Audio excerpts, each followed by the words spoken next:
Combined arms is an approach to warfare which seeks to integrate different combat arms of a military to achieve mutually complementary effects. According to strategist William S. Lind, combined arms can be distinguished from the concept of supporting arms as follows. Combined arms hits the enemy with two or more arms simultaneously in such a manner that the actions he must take to defend himself from one make him more vulnerable to another. In contrast, supporting arms is hitting the enemy with two or more arms in sequence, or if simultaneously, then in such combination that the actions the enemy must take to defend himself from one also defends himself from the other. Though the lower echelon units of a combined arms team may be of similar types, a balanced mixture of such units are combined into an effective higher echelon unit, whether formally in a table of organization or informally in an ad hoc solution to a battlefield problem. For example, an armored division, the modern paragon of combined arms doctrine, consists of a mixture of infantry, tank, artillery, reconnaissance, and perhaps even helicopter units, all coordinated and directed by a unified command structure. Also, most modern military units can, if the situation requires it, call on yet more branches of the military, such as fighter or bomber aircraft or naval forces, to support their operations. The mixing of arms is sometimes pushed down below the level where homogeneity ordinarily prevails. For example, by temporarily attaching a tank company to an infantry battalion. Ancient warfare. Combined arms operations dates back to antiquity, where armies would usually field a screen of skirmishers to protect their spearmen during the approach to contact. Especially in the case of the Greek hoplites, however, the focus of military thinking lay almost exclusively on the heavy infantry. In more elaborate situations, armies of various nationalities fielded different combinations of light, medium, or heavy infantry, cavalry, chariotry, camelry, elephantry, and artillery. The ancient Persian army is an excellent example of this. Combined arms in this context was how to best use the cooperating units, variously armed with side arms, spears, or missile weapons in order to coordinate an attack to disrupt and then destroy the enemy. Philip II of Macedon greatly improved upon the limited combined arms tactics of the Greek city-states and combined the newly created Macedonian phalanx with heavy cavalry and other forces. The phalanx would hold the opposing line in place, until the heavy cavalry could smash and break the enemy line by achieving local superiority. The pre-Marian Roman legion was a combined arms force and consisted of 5 classes of troops. Lightly equipped velites acted as skirmishers armed with light javelins. The hastata and principes formed the main attacking strength of the legion with sword and pilum, whilst the triarii formed the defensive backbone of the legion, fighting as a phalanx with long spears and large shields. The 5th class were the equites, the cavalry, used for scouting, pursuit and to guard the flanks. After the Marian reforms, the legion was notionally a unit of heavy infantrymen armed with just sword and pilum, and fielded with a small attached auxiliary skirmishers and missile troops, and incorporated a small cavalry unit. The legion was sometimes also incorporated into a higher echelon combined arms unit, e.g., in one period it was customary for a general to command 2 legions plus 2 similarly sized units of auxiliaries, lighter units useful as screens or for combat in rough terrain. The army of the Han dynasty is also an example, fielding melee infantry, crossbowmen, and cavalry. Civilizations such as the Carthaginians and Sassanids also were known to have fielded a combination of infantry supported by powerful cavalry. Middle Ages. At the Battle of Hastings, English infantry fighting from behind a shield wall were defeated by a Norman army consisting of archers, infantry and mounted knights. One of the tactics used by the Normans was to tempt the English to leave the shield wall to attack retreating Norman infantry only to destroy them in the open with cavalry. Likewise, Scottish sheltrons, which had been developed to counter the charges by English heavy cavalry, and had been used successfully against English cavalry at the Battle of Stirling Bridge, were destroyed at the Battle of Falkirk 1298 by English archers acting in concert with mounted knights. Both Hastings and Falkirk showed how combined arms could be used to defeat enemies relying on only one arm. The English victories of Crécy, Poitiers and Agincourt were examples of a simple form of combined arms, with a combination of dismounted knights forming a foundation for formations of English longbowmen. The lightly protected longbowmen could down their French opponents at a distance, whilst the armoured men-at-arms could deal with any Frenchman who made it to the English lines.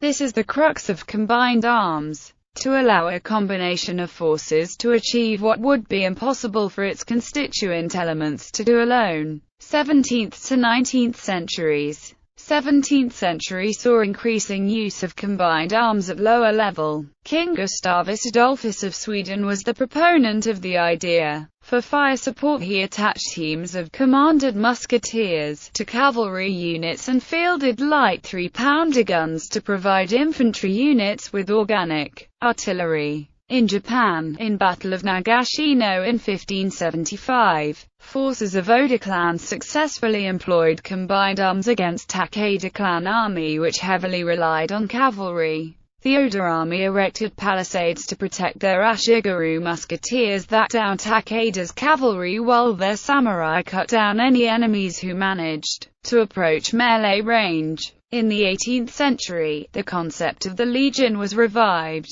Legions now consisted of musketeers, light infantry, dragoons and artillery in a brigade-sized force. These legions often combined professional military personnel with militia. Perhaps the most notable example is the use of light cavalry, light infantry and light horse artillery in advanced detachments by France's La Grande Armée Acute during the Napoleonic Wars. Napoleonic Wars. After 25 years of near-continuous warfare, the armies that met at the Battle of Waterloo were organized in a similar manner into corps which contained infantry, cavalry and artillery, and used similar combined arms tactics. Within each corps were divisions of infantry or cavalry made up of brigades and an artillery unit. An army would usually also have reserves of all three arms under the direct command of the army commander, which could be sent in support of any corps or division of a corps to increase any arm which the army general considered necessary. The great French cavalry charge commanded by Marshal Ney during the battle failed to break Wellington's squares of infantry, and Ney's failure to supplement his cavalry with sufficient horse artillery to break the squares open is usually given as a major contributing factor in the failure. It is an example of why generals needed to use combined arms to overcome the tactics used by enemy officers to frustrate an attack by a single arm of an army. In contrast, the 27th suffered 478 casualties from an initial strength of 750 because of their exposure to attack by French combined arms. They were located near the center of Wellington's line, but unlike most of the rest of Wellington's infantry were in a declivity on the exposed side of the Mont Saint-Jean escarpment. Exposed as they were forced to stand in square for most of the day for fear of cavalry attack, and so made an easy dense target for Napoleon's massed artillery. 20th-century developments. The development of modern combined arms tactics began in the First World War. Early in the war, fighting descended into stagnant trench warfare. Generals on both sides applied conventional military thinking to the new weapons and situations that they faced. In these early stages, tactics typically comprised heavy artillery barrages followed by massed frontal assaults against well-entrenched enemies. These tactics were largely unsuccessful and resulted in large loss of life. As the war progressed, new combined arms tactics were developed, often described then as the all-arms battle. These included direct close artillery fire support for attacking soldiers, air support and mutual support of tanks and infantry. One of the first instances of combined arms was the Battle of Cambrai, in which the British used tanks, artillery, infantry, small arms and air power to break through enemy lines. Previously, such a battle would have lasted months with many hundreds of thousands of casualties. Coordination and pre-planning were the key elements, and the use of combined arms tactics in the Hundred Days Offensive in 1918 allowed the Allied forces to exploit breakthroughs in the enemy trenches, forcing the surrender of the Central Powers. In 1963, the United States Marine Corps formalized the concept of the Marine Air Ground Task Force, which combined marine aviation and marine ground units for expeditionary missions. The Vietnam War had a profound influence on the development of the U.S. Army's combined arms doctrine. Due to the very difficult terrain that prevented access to the enemy-held areas of operation, troops were often deployed by air assault. For this reason, U.S. troops in Vietnam saw 6 times more combat than in preceding wars, due to less time spent on logistic delays.